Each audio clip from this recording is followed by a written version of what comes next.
I still remember my first time bear hunting, and it was the exact opposite of what I was expecting.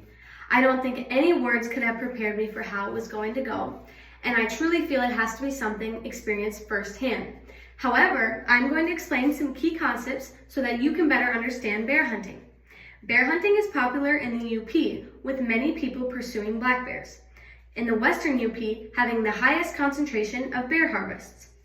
I have been bear hunting for about 6 years with my older sister and her fiance. I want to focus on the different types of bear hunting, the different seasons and units, and how to obtain a tag.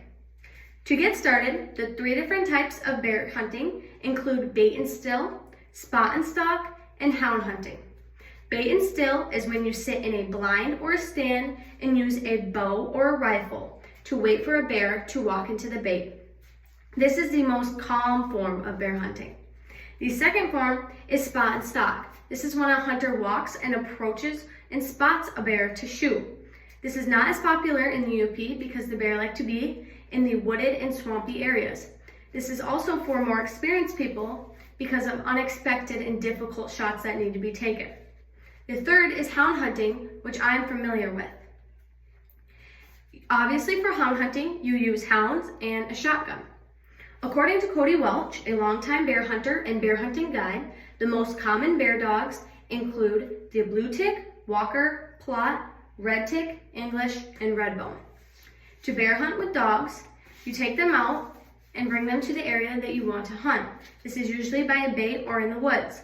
You let out 1 to 2 dogs so they can get on the scent. Once they get on the trail, this is called the cold trail because they have not yet found the bear, but they are following where the bear has been.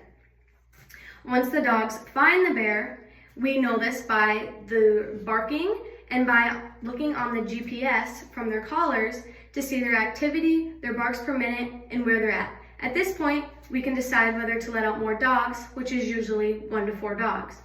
After this, the bear either trees, which means it obviously goes up into a tree, dens into a den or a stump, continues to just walk, or bays on the ground, which is when it tries to just fight the dogs.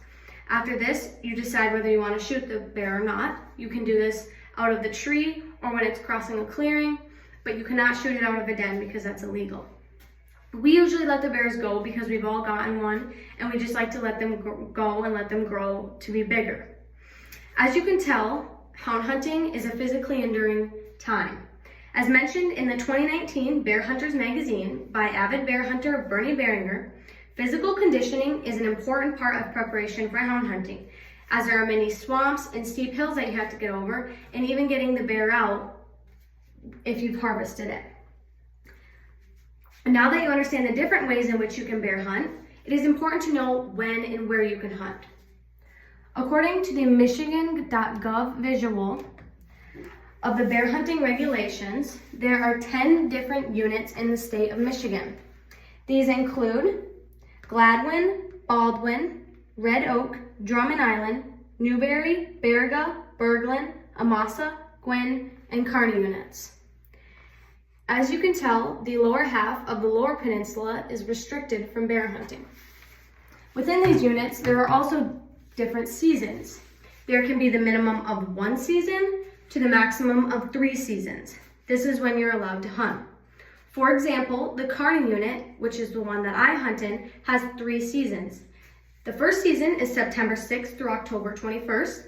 The second season is September 11th through October 26th. And the third season is September 25th through October 26th. Consequently, it is important to know how to properly obtain a tag if you plan to hunt in these units and seasons. To apply for a tag, you need to apply between May 1st and June 1st. According to the Michigan DNR small game specialist Cody Norton with an article through TV6, the DNR determines who gets bear hunting licenses through a lottery system. Also, according to Michigan DNR video featuring wildlife outreach technician Katie Keene, annually around 31,000 hunters apply for the 6,000 to 8,000 hunting license available, and another 20,000 will apply for their points only. This is because Michigan uses a preference point system. This means that every year you apply for a tag, you earn a point. Your points stack up, and the more points that you have, the higher chance you're going to get to obtain a tag. The later periods or seasons have a higher chance because there are more tags given out and there are less bear out as the season goes on.